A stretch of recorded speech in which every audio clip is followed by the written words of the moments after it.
Hello, I'm Ann Sherman. I work for the Pennsylvania Game Commission, and this is Storytime. The story that we have for today is entitled The Pests That Girdle the Home of Tucker the Turtle. I'd like to read the dedication. This book is in honor of the wild and wonderful natural places that we all love to see, but is dedicated to those who protect it. You're as important as can be. Men and women, boys and girls, taking actions, great and small, those who save our wild habitats, we need you most of all. We will never give up our battle to provide places for wildlife to roam, or critters like Tucker the turtle will no longer have a home. Okay. My name is Tucker the turtle, and I live in many places, as you will see. I like to share my poems. Won't you take a trip with me? To my home in the forest, rivers, and ponds is where we are bound. We'll move among the trees and flowers, crawling across the ground. I'll tell you about the pests I've met and how my home has begun to change as non-native invasive species quickly spread across my range. Garlic mustard. Garlic mustard with your lovely white flower, we thought you were delicious, but when you raided our woods and farms, we realized you were quite vicious. When I see you growing in the woods along my favorite trail, I gently pull you from the ground and throw you in my pail. Mile a minute. What do you call a weed that grows 10 inches in 2 days, that can pollinate itself and steal most of the sun's rays? Should you spy a patch of mile a minute growing in your yard, be sure to get it out at once before it gets too hard.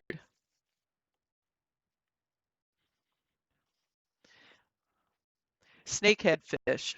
Snakehead fish are almost here. They are coming up the bay, eating our fish, frogs, and turtles, whatever comes their way.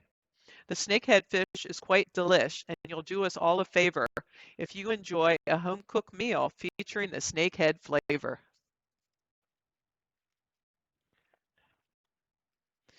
Gypsy moth. Oh, gypsy moth caterpillar with your dots of blue and red, you think you are so lovely as you spin your silken thread.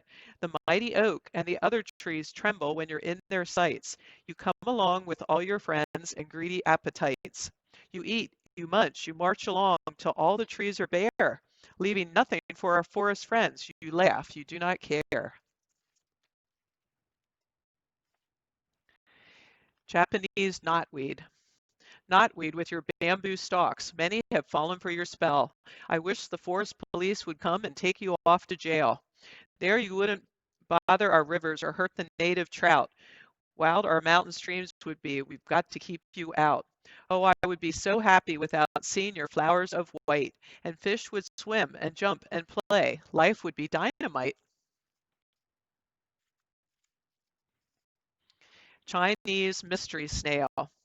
Chinese mystery snails are new and really quite the issue. In fact, they carry diseases that can infect your human tissue. What a shame you can't control this invasive snail with ease, since it can close its trap door whenever it does please. Tree of Heaven. You were brought here from China and you quickly had us beat, sprouting up in many places like the sidewalk and the street. Your leaves look like our hickories, yet they lack their many teeth, and at the base a single gland I see from underneath. I detect the tree of heaven by its leaves and nasty smell, and miss the native trees and shrubs it surely will expel. Emerald ash borer. Your bullet-shaped body is a stunning metallic green, yet the way you destroy our native ash is really quite obscene. First found in Michigan, you've been traveling from state to state, destroying millions of ash trees, determining our forest fate. If people let you hitch a ride in their next load of firewood, they'll help you find your very own brand new neighborhood. Hemlock woolly adelgid. Oh, to the mighty hemlock who stands so wild and tall, a majestic sight to behold beside the waterfall, providing a home for birds and plenty of shade for trout. Now the woolly adelgid completely wipes you out. Japanese stilt grass. Stilt grass grows in the thick, dense mats and spreads to cover the ground. It likes the sun, it likes the shade, anywhere disturbance is found. Stilt grass grows near streams and roads, in fields, and even wetlands. This plant can grow in a variety of soil types and even grows in sand. Nothing eats this plant. That's a problem, don't you see? Not rabbits, not deer, not you, and certainly not me. Asian longhorn beetle. I was walking through the woods one day when I saw an interesting sight. Two big beetles whose long antennae were banded black and white. They turned their heads and looked at me, saying hello with a smile. We'd like to start our family here and stay for a long, long while. With jaws of steel, we love to kill your maples and other trees, which means you'll lose your syrup and the homes of birds and bees. We've traveled around the country, hidden in your firewood. We shouldn't have been transported because we're up to nothing good. Zebra mussel. You showed up in some ballast water dumped in Lake St. Clair. You interfere with native mussels, making life too hard to bear. You attach to boats, pilings, pipes, and sometimes even turtles. Native species can't compete, for you put up too many hurdles. Hydrailla. Hydrailla decreases oxygen in our favorite ponds and lakes. Clean your equipment between each trip. Do your part, for goodness sakes. Moving water, still water, warm water, cold. Hydrailla grows in all these types. It really is too bold. Purple loose strife. Beautiful flowers of purple, can they really be that bad? Just ask the ducks and geese about the wetlands they once had. We wanted color in our garden. That's why we brought you here, not knowing you produced a million seeds in a single growing year. Purple loosestrife, you spread quickly and you are sure to expand, taking over each and every precious native wetland. Kuzu. Forming a great green blanket that covers fields and many trees, Kuzu smothers all the branches like a python from Burmese. Growing 3 feet in a single day, you really are a horror. Our trees don't have a chance between you and the ash borer. Oriental bittersweet. Oriental bittersweet, your beauty is wild and beyond compare. With clumps of pretty red berries, we often gasp and stare. Your vines grow so strong and tall, they take down a towering tree. That thought is so scary, it brings me down on my turtle knee. Oriental bittersweet is an invasive I don't want to see, for I prefer the native plants, how nature's meant to be. Yellow star thistle. Oh, yellow star thistle with your spiky stout spines that remind us of the animals we call porcupines. You take over wild places where our native plants should grow and make horses sick because they eat you. You're horrible. Oh no. You have many roots so strong and your seeds can survive a fire. But what likes to eat you? Why, the goats that people hire. Leafy spurge.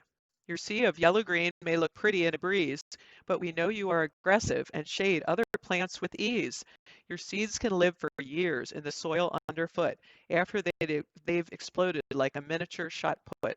Beware those unsuspecting folks who touch your leaves or stems, for you have toxic milky sap causing blisters on their limbs. Eurasian milfoil. Your leathery leaves showed up, taking over our wild and scenic rivers. People can't swim or boat anymore, and that gives them all the shivers. If a fragment of stem breaks off, it can grow a brand new root, forming a dense colony that gets stuck in my bathing suit. To keep you from spreading, we only need to clean our boat and gear, regardless of whether the place we move to is far away or near. Spotted napweed. With your handsome purple flower, you sure cause a lot of drama. Why leave your home in Europe? You could stay there with your mama. You find the slightest disturbance and your taproot takes hold. Then you consume all the resources from our native species of old.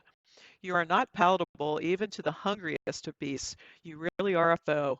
We must be careful not to help you spread. That's why we play, clean, and go. Tamarin salt cedar.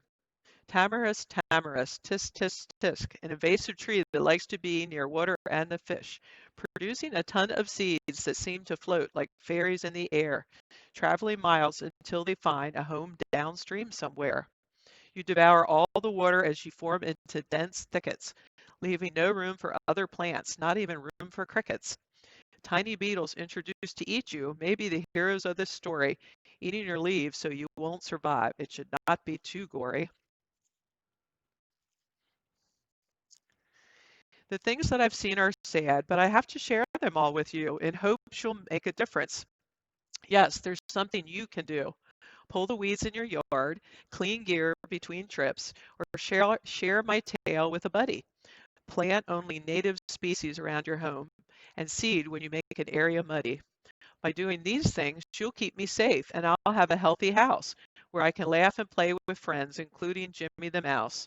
The pests that threaten our forests and rivers, I will fight them to the end, linked arm in arm with friends like you to help those places mend. Thank you.